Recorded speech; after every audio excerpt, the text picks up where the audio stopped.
Hello student. तो BSc third year में हम भाई कौन सी बुक पढ़ रहे हैं? बुक का नाम क्या है? आवर्त बीजी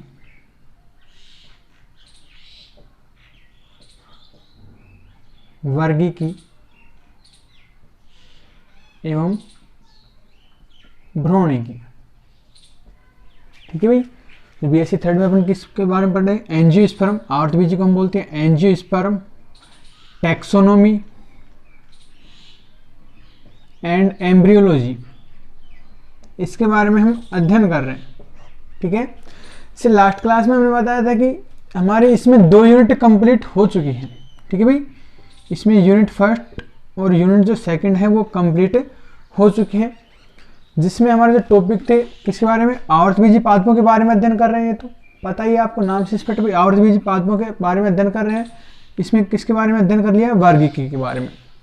यूनिट फर्स्ट और सेकंड में हमने किसके बारे में अध्ययन कर लिया है? टैक्सोनॉमी के बारे में अध्ययन कर लिया है। इसमें हमने यूनिट फर्स्ट और सेकंड में बता दें एक बार कि हमने पढ़ लिया कि भाई जो पादप होता है उसकी पहचान किस प्रकार से की जाती है, उसका नामकरण किस प्रकार से किया जाता है, उसका जो वर्गीकरण होता है किस प्रकार से किया जाता है, और जो आवर्तबीजी जो पादप होते हैं उनको भी फिर अलग अलग कुलों में विभेदित किया गया है। उन सब कुल के बारे में हमने यहाँ पर अध्ययन कर लिया है। उसके बाद हम यहाँ पर जो पढ़ेंगे यूनिट थर्ड। ठीक है भाई। इसमें टैक्सोनॉमी एंड एम्ब्रियोलॉजी में आज हम पढ़ेंगे यूनिट थर्ड, और यूनिट थर्ड में हम पढ़ेंगे किसके बारे में? एम्ब्रियोलॉजी के बारे में। ठीक है। किसके बारे में? जिसको हम बोलते हैं हिंदी में भ्रूणिकी या एम्ब्रियोलॉजी है, उसके बारे में हम यहाँ पर पढ़ेंगे कि भी भ्रूणिकी में होता क्या है, कौन कौन से टॉपिक आते हैं। ठीक है। तो इसमें हम सबसे पहले पढ़ेंगे भ्रूणिकी में पुष्प के बारे में। ठीक है। तो सबसे पहले हम याद देख लेते हैं कि भ्रूणिकी होती क्या है। ठीक है। एम्ब्रियोलॉजी के जनक कौन है, भी इसकी भी तो खोज की होगी सबसे पहले। तो सामान्य तौर पर बात करें तो एम्ब्रियोलॉजी का जो जनक कहा जाता है वो किसको कहा जाता है? पंचानन माहेश्वरी को कहा जाता है। ठीक है भाई। पूछ ले कि भाई आप टैक्सोनॉमी एम्ब्रियोलॉजी पढ़ रहे हैं तो एम्ब्रियोलॉजी का जो जनक है वो कौन है? ठीक है। तो भ्रूणिकी के जनक, भ्रूणिकी के जनक, या हम ये भी इसको बोल सकते हैं कि फादर ऑफ एम्ब्रियोलॉजी कौन है? ठीक है। तो कौन है? पंचानन माहेश्वरी। वैज्ञानिक का नाम क्या है भाई? पंचानन माहेश्वरी। इनको भ्रूणिकी का जनक कहा जाता है, जिसके बारे में हम यहाँ यूनिट थर्ड में अध्ययन करेंगे। अब इन्होंने अपनी एक बुक लिखी। ठीक है। पंचानन माहेश्वरी ने अपनी एक बुक लिखी जिसमें उन्होंने एम्ब्रियोलॉजी के बारे में बताया, भ्रूणिकी के बारे में बताया। तो उनकी जो बुक है उसका नाम है, पुस्तक का नाम क्या है भाई? An introduction to the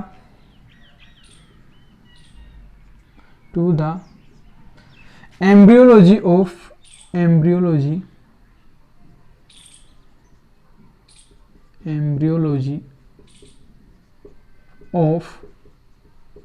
angiosperm.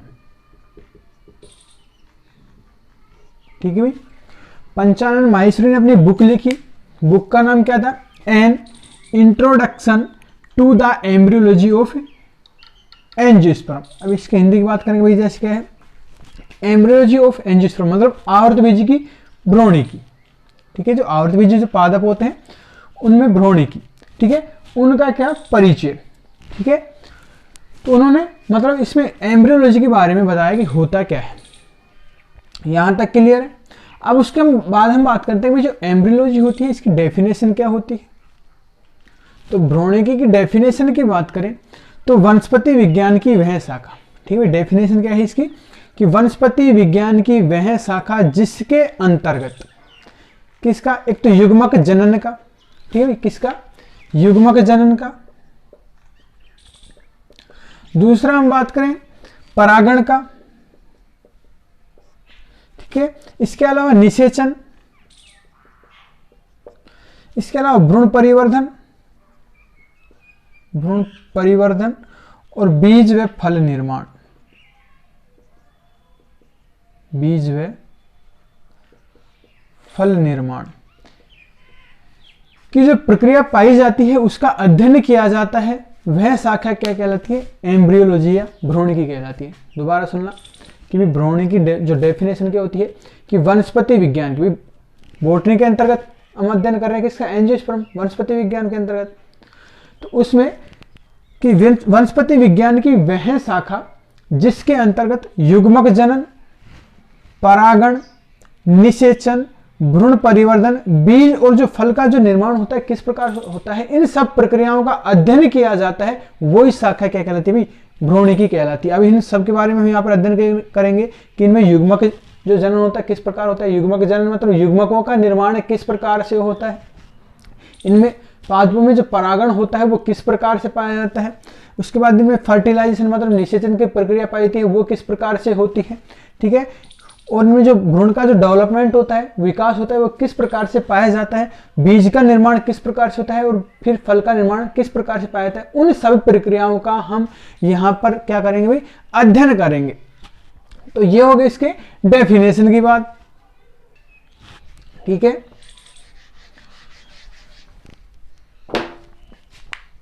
तो हम डेफिनेशन लिख सकते हैं कि वनस्पति विज्ञान की वह शाखा, वनस्पति विज्ञान की वह शाखा जिसके अंतर्गत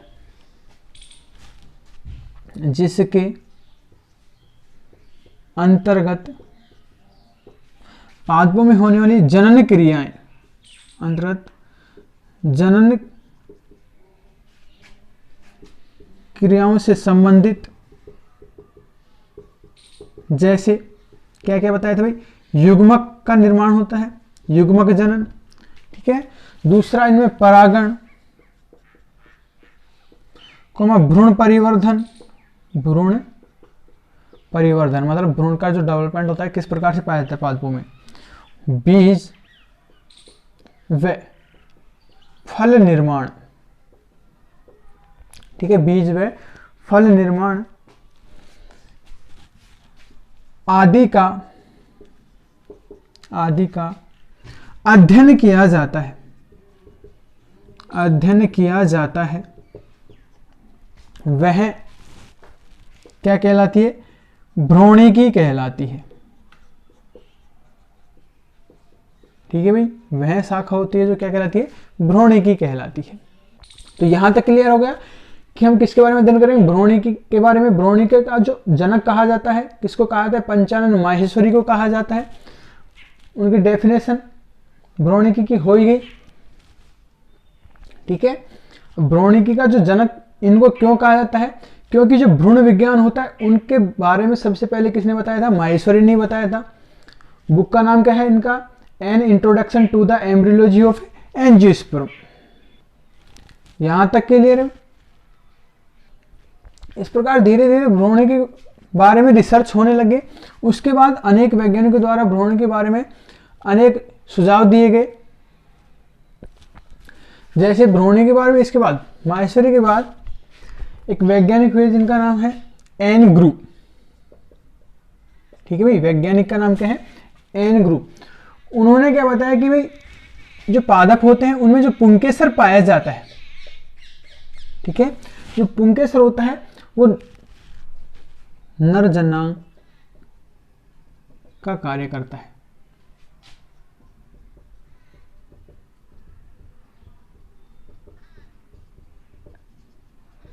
ठीक है भाई।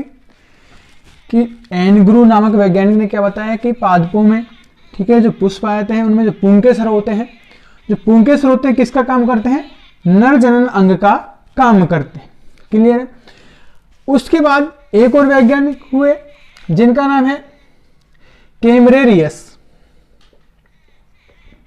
कैमरेरियस, ठीक है भाई। वैज्ञानिक का नाम क्या है? कैमरेरियस। उन्होंने बताया कि जो अंडाशय होता है, ठीक है, कि जो पादप होते हैं उनमें जो अंडाशय पाया जाता है उसमें इसके ऊपर जो क्या होते हैं?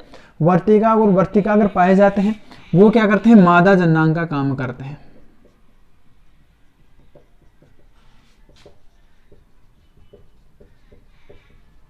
ठीक है भाई। सबसे पहले एन गुरु ने क्या बताया कि जो पुंकेसर होते हैं नर जनांग का काम करते हैं। उसके बाद कैमरेरियस नामक वैज्ञानिक ने बताया कि जो पादपों में जो अंडाशय पाया जाता है, ठीक है, जो पुष्पों में जो अंडाशय पाया जाता है उसमें वर्तिका और वर्तिकाग्र होती है, ठीक है। ये जो अंडाशय होता है किसका काम करता है, जो मादा जनन अंग का कार्य करता है, ठीक है। अब इसके बाद एक वैज्ञानिक हो रहे स्ट्रोसबर्गर, वैज्ञानिक का नाम क्या भाई, स्ट्रोसबर्गर, ठीक है। इन्होंने क्या बताया कि जो पादप होते हैं उनमें नर व मादा युग्मक होते हैं, ठीक है। क्या बताया कि जो नर और जो मादा युग्मक होते हैं उनमें संलयन की प्रक्रिया पाई जाती है, ठीक है भाई। स्ट्रोसबर्गर ने क्या बताया कि जो पादप होते हैं उनमें क्या बताया, नर और मादा युग्मक पाए जाते हैं, ठीक है। उसमें संलयन की प्रोसेस पाई जाती है, संलयन प्रक्रिया पाई जाती है। और जब नर और जो मादा युग्मक होते हैं उसमें जब संलयन होता है, संलयन मतलब आपस में फ्यूज हो जाते हैं, ठीक है, मिल जाते हैं, तो वही जो प्रोसेस होती है क्या कहलाती है भाई, निषेचन कहलाती है, ठीक है। तो इसके बारे में सबसे पहले किसने बताया, स्ट्रोसबर्गर ने।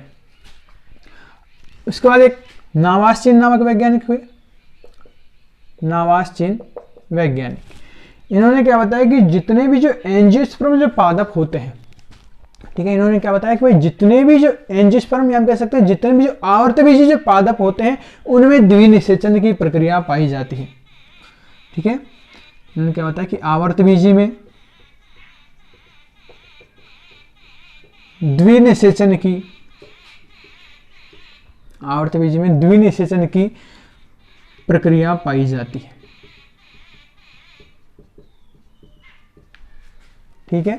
तो कोई पूछ ले कि भाई पादपों में जो द्विनिषेचन की जो क्रिया पाई जाती है उसकी पहले सबसे पहली खोज किसने की, तो नावासचीन ने, ठीक है। अब ये द्विनिषेचन क्या होता है इन सब के बारे में हम आगे विस्तार से अध्ययन करेंगे। इसके बाद एक और वैज्ञानिक हुए जिनका नाम है कोलरूटर, ठीक है भाई, वैज्ञानिक का नाम क्या है, कोलरूटर। इन्होंने बताया कि जो पादपों में परागण की प्रक्रिया पाई जाती है, ठीक है, पादपों में क्या होती है, परागण प्रक्रिया पाई जाती है। परागण के बारे में भी हम वहां पर आगे विस्तार से अध्ययन करेंगे, पूरा इसके ऊपर टॉपिक दे रखा है। वैसे परागण क्या होता है कि जो पादप होते हैं उनमें जो पुष्प होते हैं, ठीक है, उनमें जो परागण होते हैं वहां से कहाँ पहुंचते हैं, वर्तिकाग्र पर पहुंचते हैं। वो जो प्रक्रिया होती है क्या कहलाती है, परागण कहलाती है, ठीक है। तो किसका, परागकणों का, ठीक है, परागकोश से मुक्त होकर कहां पर, वर्तिकाग्र पर पहुंचना, वो प्रोसेस क्या कहलाती है, परागण कहलाती है, ठीक है। तो जो पादपों में जो परागण पाया जाता है, ये जो क्रिया होती है, परागण की जो क्रिया होती है उसमें कीटों का महत्व होता है,